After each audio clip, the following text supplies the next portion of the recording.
Hello friends, welcome to my channel. வாங்க வீடியோக்குள்ளே போகலாம்.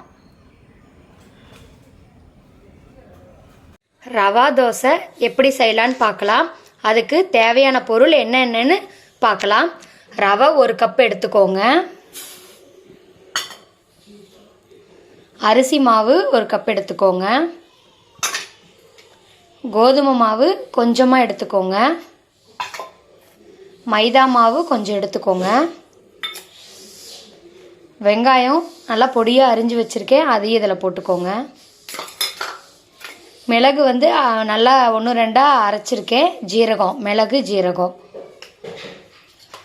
கொத்தமல்லி தழை, பச்சை மிளகா போட்டிருக்கேன். நான் ஒன்று தான் போட்டிருக்கேன், காரமாக இருக்குன்னு.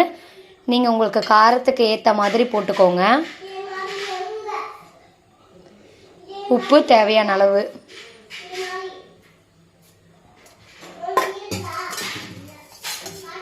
தயிர் 2 கரண்டி போட்டுக்கலாம்.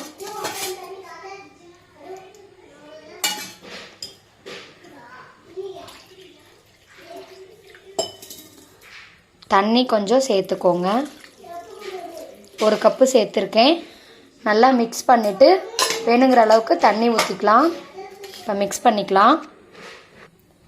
நல்லா கலந்து விட்டுக்கோங்க. தண்ணி இன்னும் கொஞ்சம் ஊற்றிக்கலாம். ஊறணும்.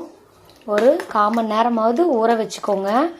நல்லா ஊற வச்சதுக்கப்புறம் ரவை நல்லா ஊறினதுக்கப்புறம் நாம் தோசை ஊற்றிக்கலாம். இதுக்கு சைடிஷ் தேங்காய் சட்னி அரைச்சிக்கலாம். இதை நல்லா மிக்ஸ் பண்ணிக்கலாம். நல்லா இப்போ மிக்ஸ் பண்ணியாச்சு. இந்த அளவுக்கு இருக்குது. 1/4 மணி நேரம் ஊறட்டும். நாம் மூடி வச்சிடலாம். அதுக்குள்ளே தேங்காய் சட்னி ரெடி பண்ணிக்கலாம். நம்ம மாவு நல்லா ரெடி ஆயிடுச்சு. இப்போ நாம் ரவா தோசை ஊற்றிக்கலாம். கல் வச்சுருக்கேன். கல் நல்லா சூடானதும் நம்ம ரவா தோசை செய்யலாம்.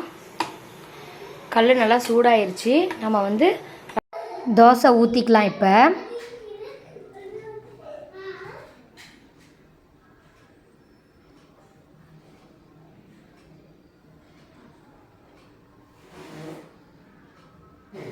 கொஞ்சம் எண்ணெய் விட்டுக்கோங்க.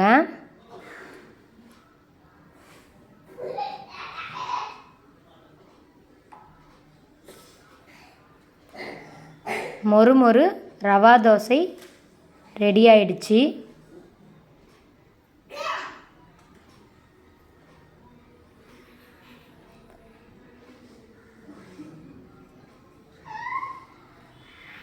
Rava dosa ready. Thanks for வாட்சிங். வீடியோ பிடிச்சிருந்தால் லைக் பண்ணுங்கள், ஷேர் பண்ணுங்கள், மறக்காமல் கமெண்ட் பண்ணுங்கள்.